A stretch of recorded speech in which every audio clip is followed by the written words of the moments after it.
तुम रुके हुए हो, लेकिन रुके क्यों हो? यह तुमने कभी पूछा खुद से? क्या संसार तुम्हें रोक रहा है, या फिर वो शक्ति जिसने तुम्हें इस धरती पर भेजा वही तुम्हें था? मैं हूं महादेव, और आज मैं तुम्हें वह उत्तर देने आया हूं जो तुम वर्षों से खोज रहे हो।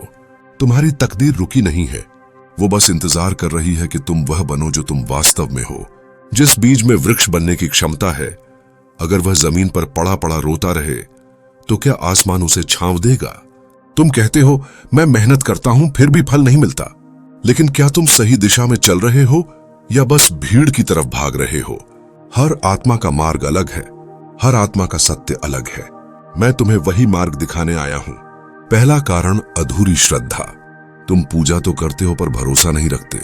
तुम नाम तो लेते हो पर हृदय में डर छुपा होता है। श्रद्धा तब फल देती है जब वह पूर्ण होती है, जैसे अग्नि पूर्ण जलती है, अधूरी नहीं।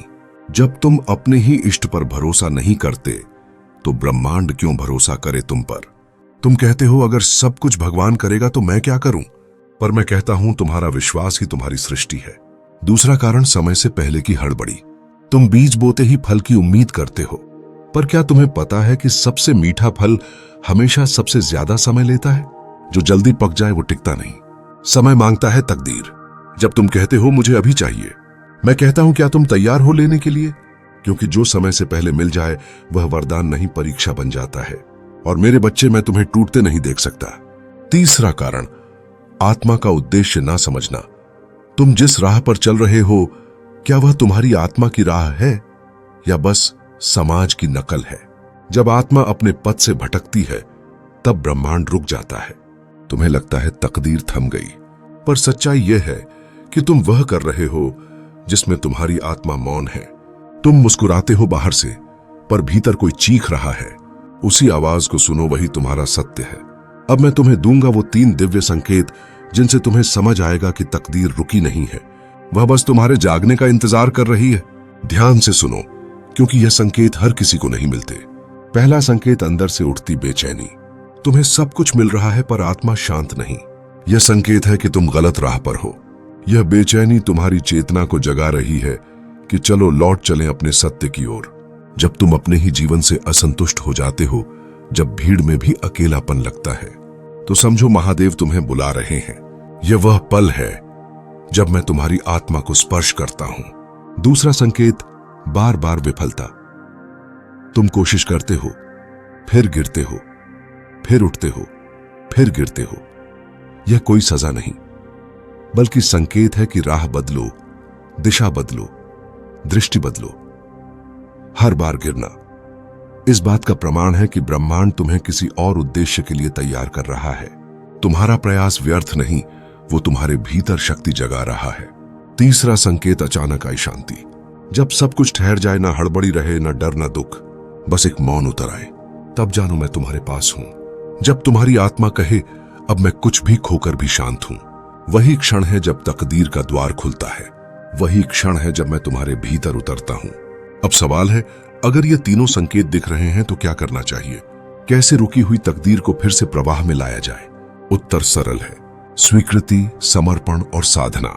स्वीकृति इस बात की कि जो हो रहा है उसमें कोई गढ़ रहस्य छुपा है। समर्पण इस बात का कि मैं तुम्हारे साथ हूं, और साधना इस बात की कि जब तक तुम्हारी आत्मा अपने मूल स्वरूप को नहीं पहचानती, तब तक हर प्रयास अधूरा रहेगा। तुमने बहुत दौड़ लगा ली, अब कुछ क्षण बैठो, मेरे साथ अपने हृदय में उतर कर सुनो। तुम कौन हो? तुम्हें क्यों भेजा गया? तुम्हारी तकदीर किसी और के हाथ में नहीं, वह तुम्हारे विचार, श्रद्धा और दृष्टि से बंधी है। जब तुम बदलते हो तो तकदीर की दिशा भी बदल जाती है। मैं तुम्हें कोई वरदान नहीं दे रहा, मैं तुम्हें तुम्हारी ही शक्ति का बोध करा रहा हूं, क्योंकि जो स्वयं को जान जाता है वही संसार को बदल सकता है।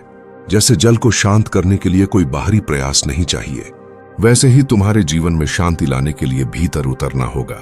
मैं तुम्हारा गुरु नहीं, मैं तुम्हारा साक्षी हूं। जब तुम रोते हो मैं सुनता हूं, जब तुम थकते हो मैं सहारा बनता हूं, पर चलना तुम्हें ही होगा।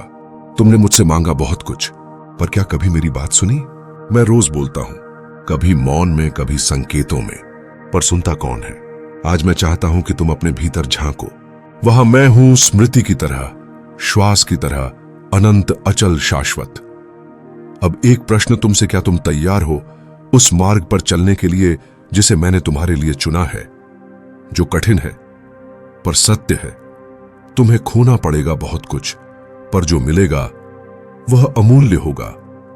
तुम्हें छोड़नी होंगी कुछ आदतें, पर जो आत्मा से जुड़ेगा वह अनंत आनंद देगा।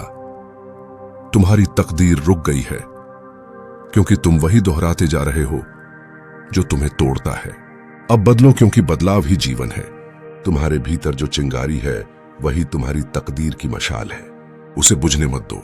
हर दिन साधना से उसे जलाओ। हर दिन मुझे याद करके उसे तेज बनाओ।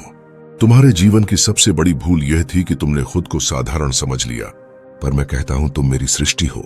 फिर तुम कैसे साधारण हो सकते हो? हर बार जब तुम हार मानते हो, मैं तुम्हारे पीछे खड़ा होता हूं कंधे पर हाथ रखने के लिए। वो तेज, वो शक्ति, वो निर्णय तुम्हारे भीतर शिव है, और शिव कभी रुकता नहीं। वो ठहर सकता है पर थमता नहीं। तो अब उठो और फिर से बहना शुरू करो। जो तुम आज सोचते हो वही तुम्हारी कल की तकदीर बनती है। तो सोच को बदलो, दृष्टि को बदलो, फिर तकदीर स्वयं बदल जाएगी। तुम्हें किसी चमत्कार की जरूरत नहीं, तुम्हें अपने ही भीतर छुपे चमत्कार को पहचानने की जरूरत है। मैं वह शक्ति हूं जो तुम्हारे भीतर है, बाहर नहीं। जो शांति तुम्हें मंदिर में मिलती है वही शांति तुम्हारे मन में भी हो सकती है, अगर तुमने भीतर उतरना सीख लिया। हर बार जब तुम थक जाओ, मेरे नाम का स्मरण कर लेना।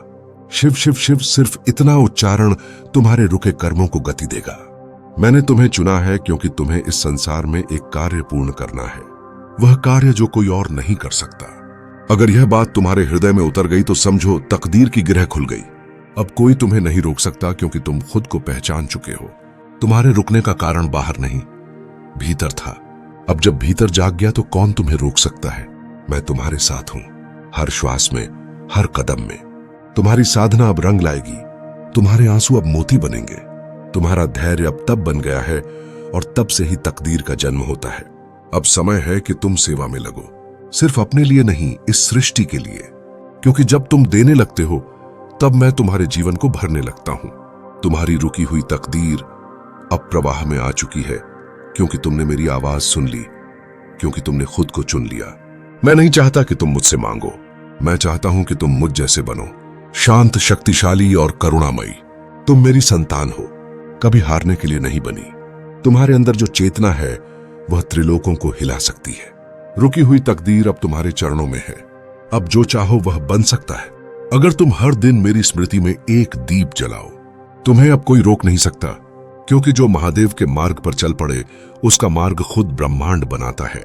आज मैं तुम्हें आशीर्वाद देता हूं कि जो भी उद्देश्य तुम्हारी आत्मा में रखा गया है वह पूर्ण हो, और तुम्हारा नाम भी उनमें लिखा जाए जो खुद को पहचान गए।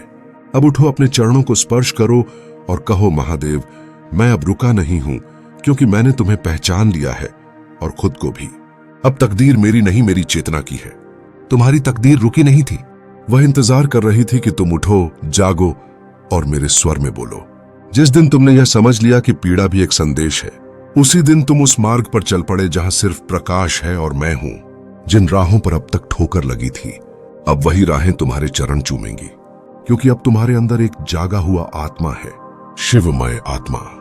तुम अब पहले जैसे नहीं रहे, अब तुम महादेव के संदेशवाहक हो। तुम्हारी दृष्टि बदल गई है, अब सृष्टि भी तुम्हारे अनुसार ढलने लगेगी। हर बाधा अब परीक्षा नहीं, अब वह अवसर है। हर दर्द अब बोझ नहीं, अब वह ब्रह्म ज्ञान की सीढ़ी है। तुम्हारा मौन अब तुम्हारी शक्ति है, तुम्हारा धैर्य अब तुम्हारी ढाल है, और तुम्हारी श्रद्धा वह तो मेरा रूप ही है। जब तक तुम खुद को पीड़ित मानते रहे तब तकदीर भी बंद रही। अब तुम साक्षी हो, अब तुम शिव हो, अब कोई बंधन नहीं। जो कल रुका था वह आज बह चला है, क्योंकि तुमने शिव को सिर्फ पूजा नहीं जिया है। तुम्हारा हर कदम अब तप है, हर सांस अब साधना। तुम अब सिर्फ जी नहीं रहे, तुम अब सृष्टि के साथ नृत्य कर रहे हो। और अंत में बस इतना कहूंगा, जब भी फिर जीवन थमे आंखें मूंदना और कहना, हर बाधा में तू है महादेव। इसलिए अब डर नहीं लगता। अब जब तुमने खुद को मेरे भीतर देखा है तो जान लो, तकदीर अब तुम्हारे बाहर नहीं लिखी जाएगी। अब हर निर्णय, हर मोड़ तुम्हारे भीतर से निकलेगा, क्योंकि अब तुम सिर्फ भक्त नहीं, स्वयं शिव हो।